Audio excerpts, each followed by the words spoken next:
I am here to tell you why my learning development journey has been a roller coaster. So, before I was enrolled in school, I was quite a quiet, reserved child, didn't really let my personality shine through unless I knew you on a personal level, like family friends. Um, but I was hitting my milestones at the same time as other kids, saying my first word, reading my first word, writing my first word, walking, crawling, grabbing things. And once I had enrolled in school, I had began to slowly let my personality sort of shine through a bit more, becoming less reserved as I made more friends.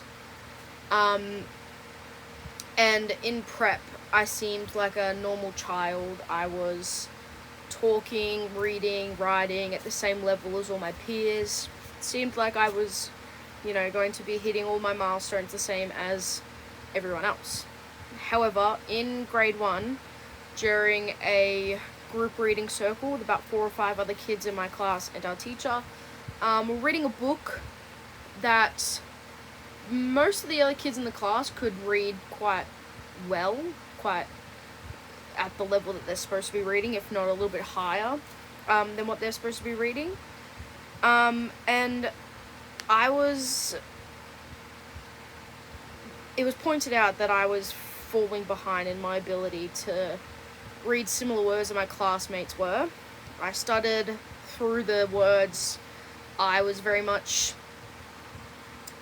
looking at my teacher for assistance and guidance in words that a 7-year-old, 6, 7, 8-year-old should be able to read.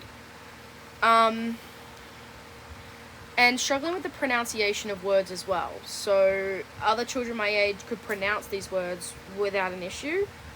I had a lot of struggles. So my grade 1 teacher raised that red flag and had said to my mum, "Hey, does Mikayla need glasses?" And at the time, I didn't. I had no problems with my vision. My vision was fine. I could see long, I could see short. I just could not read. And after that red flag was raised, Mum and I started working together to sort of catch me up, in a sense, to allow me to hit the milestones that my peers were hitting as well. And it seemed like it was working. Grade 2, I was still a little bit behind, especially in maths, a little bit in English. And then grade 3, I caught up a little bit more, and I just kept catching up just that little bit more. And I only fully caught up in mid to end of year grade 5 to grade 6. And then in grade 6, during an inter-school sports event, AFL footy, I had my first concussion. And I was not allowed to do any physical activity for 6 weeks. And then once the 6 week was over, I jumped straight back into physical activity, got another concussion. And then 6 weeks after that, jumped straight back in, got another concussion. To the point where I was starting to get like blinding headaches, like the lights would affect my eyes. I would see like shadows that weren't actually there. And I was struggling to see the board up close and far away. So I sort of had to find my sweet spot in the classroom.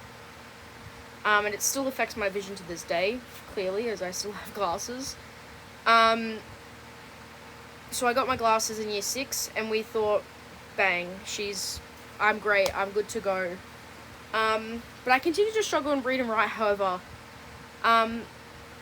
But due to the concussions and how they affected my vision, everyone just assumed that my struggle to be able to read and write was because I was still adjusting to the loss in my vision and then adapting to my prescription in my glasses.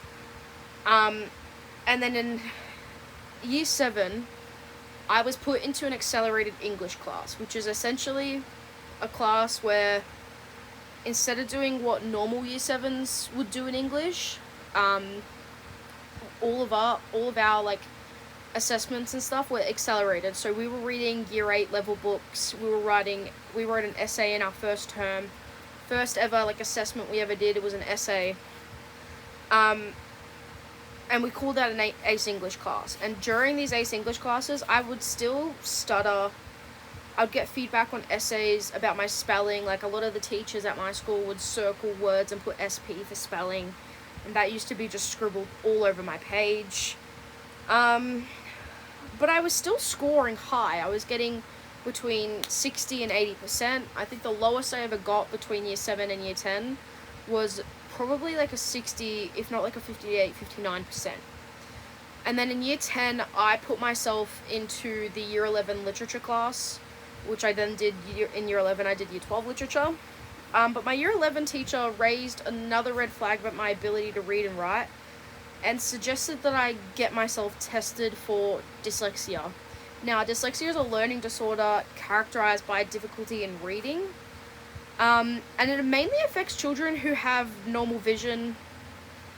So it was never really a cause for concern for me because my vision was not great when I got diagnosed with dyslexia, or when I was suggested that I had dyslexia. So it was never really a cause for concern, because when we did research on dyslexia, my mum and I, it said that it was it occurred in children with normal vision, and I didn't have normal vision, so we thought it can't be dyslexia. Either way, we spoke to many professionals, getting many opinions, and I am still working towards an official dyslexia diagnosis. However, despite having dyslexia, I've never let it limit me. I went on to do year 11 literature and year 12 literature in year 11. I'd help my friends with their English work in year 12.